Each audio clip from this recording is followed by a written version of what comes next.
ಎಲ್ಲರೂ ಹೇಗಿದ್ದೀರಾ? I hope ಎಲ್ಲ ಚೆನ್ನಾಗಿದ್ದೀರಾ ಅಂತ ಅಂದ್ಕೊಳ್ತೀನಿ. ಇವತ್ತಿನ ವಿಡಿಯೋದಲ್ಲಿ ತುಂಬಾ ಕ್ವಿಕ್ಕಾಗಿ ಹಾಗೆ ತುಂಬಾ ಟೇಸ್ಟಿಯಾಗಿರುವಂತಹ ಈರುಳ್ಳಿ ಬೆಳ್ಳುಳ್ಳಿ ಖಾರ ಚಟ್ನಿನ ಯಾವ ರೀತಿಯಾಗಿ ಮಾಡೋದು ಅಂತ ನೋಡ್ಕೊಳ್ಳೋಣ.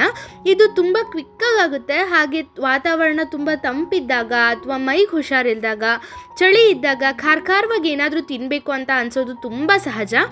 ಸೊ ಅಂಥ ಟೈಮ್ನಲ್ಲಿ ನಿಮಗೆ ಈ ವಿಡಿಯೋ ಖಂಡಿತ ಯೂಸ್ಫುಲ್ ಆಗುತ್ತೆ. ಅದಕ್ಕಾಗಿ ವಿಡಿಯೋನ ಈಗಲೇ ಡೌನ್ಲೋಡ್ ಮಾಡಿ ಇಟ್ಕೊಳ್ಳಿ.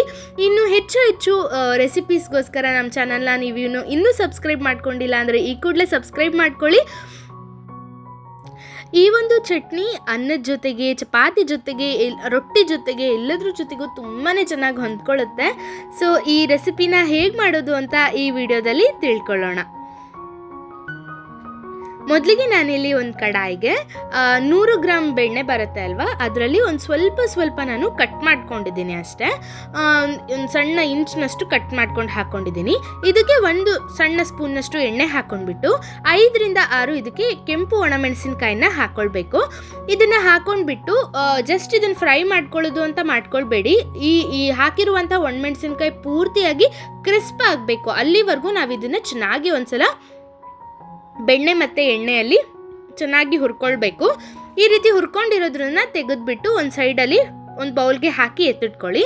ನಂತರ ಅದೇ ಮತ್ತು ಬೆಣ್ಣೆ ಎಣ್ಣೆಗೆ ನಾನು ಇಲ್ಲಿಗೆ 1 ಗಡ್ಡೆ ಬೆಳ್ಳುಳ್ಳಿ, ದೊಡ್ಡ ಗಡ್ಡೆ ಬೆಳ್ಳುಳ್ಳಿಯನ್ನು ಇದಕ್ಕೆ ಬಿಡಿಸ್ಕೊಂಡ್ಬಿಟ್ಟು ಹಾಕ್ಕೊಂಡಿದ್ದೀನಿ. ಇದನ್ನು ಸಹ ಹಾಕಿ ಆದ ನಂತರ ಚೆನ್ನಾಗಿ ಇದನ್ನು ಫ್ರೈ ಮಾಡ್ಕೊಳ್ಬೇಕು. ಬೆಳ್ಳುಳ್ಳಿ ಎಲ್ಲ ಸಾಫ್ಟಾಗಿ ಮೇಲ್ಗಡೆ ಫುಲ್ಲು ಗೋಲ್ಡನ್ ಕಲರ್ ಆಗಬೇಕು. ಅಲ್ಲಿವರೆಗೂ ನಾವು ಇದನ್ನು ಚೆನ್ನಾಗಿ ಫ್ರೈ ಮಾಡ್ಕೊಳ್ಬೇಕು. ಹಸಿ ಇತ್ತು ಅಂದರೆ ಚಟ್ನಿ ಚೆನ್ನಾಗಾಗೋದಿಲ್ಲ. ಅದಕ್ಕಾಗಿ ಇದನ್ನು ಪೂರ್ತಿಯಾಗಿ ಸಾಫ್ಟ್ ಆಗೋವರೆಗೂ ಇದನ್ನು ಬೇಯಿಸ್ಕೊಂಡಾದ ನಂತರ ಇದನ್ನು ಸಹ ಎತ್ತಿ ಪಕ್ಕಕ್ಕೆ ಇಟ್ಕೊಳ್ಳಿ, ಅಂದರೆ ಒಂದು ಬೌಲ್ಗೆ ಹಾಕ್ಕೊಳ್ಳಿ. ನಂತರ ಇದಕ್ಕೆ ನಾನು 1 ದೊಡ್ಡ ಈರುಳ್ಳಿನ ಈ ರೀತಿ ತುಂಬ ಸಣ್ಣಗೆ ಎಳೆಯಾಗಿ ಹೆಚ್ಕೊಂಡಿದ್ದೆ. ಇದನ್ನು ಸಹ ಹಾಕ್ಕೊಂಡ್ಬಿಟ್ಟು ಇದನ್ನು ಒಂದ್ಸಲ ಚೆನ್ನಾಗಿ ಮಿಕ್ಸ್ ಮಾಡ್ಕೊಳ್ಳಿ. ಈರುಳ್ಳಿ ತುಂಬ ಫ್ರೈ ಆಗಬೇಕು ಅನ್ನೋತಾ ಇಲ್ಲ, ಏನೂ ಇಲ್ಲ. ಜಸ್ಟ್ ಈರುಳ್ಳಿ ಸ್ವಲ್ಪ ಬೆಂದು ಸಾಫ್ಟ್ ಆಗಬೇಕು, ಅಂದರೆ ಟ್ರಾನ್ಸ್ಪರೆಂಟ್ ಆಗಿ ಇನ್ನೇನು ಫುಲ್ಲು ಬೆಂದೋಗುತ್ತೆ ಅನ್ನೋ ಟೈಮ್ಗೆ ಇದನ್ನು ನಾವು ಇಷ್ಟು ಬೇಯಿಸ್ಕೊಂಡ್ರೆ ಸಾಕಾಗುತ್ತೆ.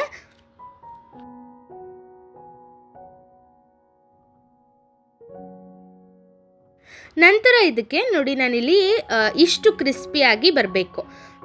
ಏನು ನಾವು ಒಣಮೆಣಸಿನ್ಕಾಯಿನ ಹುರ್ಕೊಂಡಿದ್ದೀವಲ್ವ, ಹಿಂಗೆ ಮುಟ್ಟಿದ್ರೆ ಸಾಕು, ಹಾಗೆ ಪಟ್ ಅನ್ಬೇಕು. ಅಷ್ಟು ಕ್ರಿಸ್ಪಿಯಾಗಿ ಹುರ್ಕೊಂಡಿರುವಂಥ ಒಣಮೆಣಸಿನ್ಕಾಯಿ ಜೊತೆಗೆ ಬೆಳ್ಳುಳ್ಳಿಯನ್ನು ಕೈನಲ್ಲಿ ಒಮ್ಮೆ ಚೆನ್ನಾಗಿ ಇದನ್ನು ಮಿಕ್ಸ್ ಮಾಡ್ಕೊಳ್ಳಿ. ಈ ಏನು ಒಣಮೆಣಸಿನ್ಕಾಯಿ ಇದೆ ಅದು ಪೂರ್ತಿಯಾಗಿ ಕ್ರಷ್ ಆಗಬೇಕು.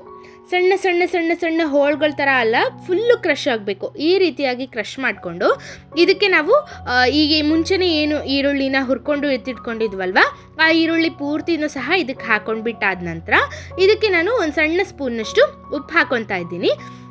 ಉಪ್ಪನ್ನ ನೀವು ಜಾಸ್ತಿ ಆದರೂ ಹಾಕ್ಕೊಳ್ಬೋದು. ಸ್ವಲ್ಪ ಚಟ್ನಿ ಅಂದರೆ ಸ್ವಲ್ಪ ಜಾಸ್ತಿ ಇಷ್ಟಪಡ್ತಾರೆ, ನಿಮಗೆ ಟೇಸ್ಟಿಗೆ ತಕ್ಕಂತೆ ನೀವು ಹಾಕ್ಕೊಳ್ಬೋದು. ನಂತರ ಇದಕ್ಕೆ ನಾನು ಸಣ್ಣದಾಗಿ ಹೆಚ್ಚಿರುವಂಥ ಕೊತ್ತಂಬರಿ ಸೊಪ್ಪನ್ನ ಹಾಕ್ಕೊಂಡ್ಬಿಟ್ಟು ಮತ್ತೆ ಇದನ್ನು ಈರುಳ್ಳಿ, ಉಪ್ಪು ಎಲ್ಲದೂ ಸಹ ಚೆನ್ನಾಗಿ ಬೆರೀಲಿ ಅನ್ನೋ ಕಾರಣಕ್ಕೆ ಇದನ್ನು ಚೆನ್ನಾಗಿ ಒಂದ್ಸಲ ಮಿಕ್ಸ್ ಮಾಡ್ಕೊಳ್ಬೇಕು. ಅಕಸ್ಮಾತ್ ನಿಮಗೆ ಇನ್ನೂ ಸ್ವಲ್ಪ ಖಾರ ಬೇಕು ಅನ್ನೋ ಹಾಗಿದ್ರೆ ಇದಕ್ಕೆ ನೀವು ಸ್ವಲ್ಪ ಖಾರದ ಪುಡಿನೂ ಸಹ ಸೇರಿಸ್ಕೊಳ್ಬೋದು. ಇಷ್ಟು ಕಲಿಸ್ಕೊಂಡಾದ ನಂತರ ಇದನ್ನು ನೀವು ಬಿಸಿ ಅನ್ನದ ಜೊತೆಗಾಗಿರ್ಬೋದು, ಚಪಾತಿ ಜೊತೆಗೆ ತುಂಬಾ ಚೆನ್ನಾಗಿ ಹೊಂದ್ಕೊಳ್ಳುತ್ತೆ. ಸೊ ಈ ರೆಸಿಪಿ ನಿಮಗೆ ಇಷ್ಟ ಆಗಿದ್ರೆ ಮನೆಯಲ್ಲಿ ಟ್ರೈ ಮಾಡಿ ಹೇಗೆ ಬಂತು ಅಂತ ನನಗೆ ಕಮೆಂಟ್ ಮಾಡಿ ತಿಳಿಸೋದನ್ನು ಮರಿಬೇಡಿ.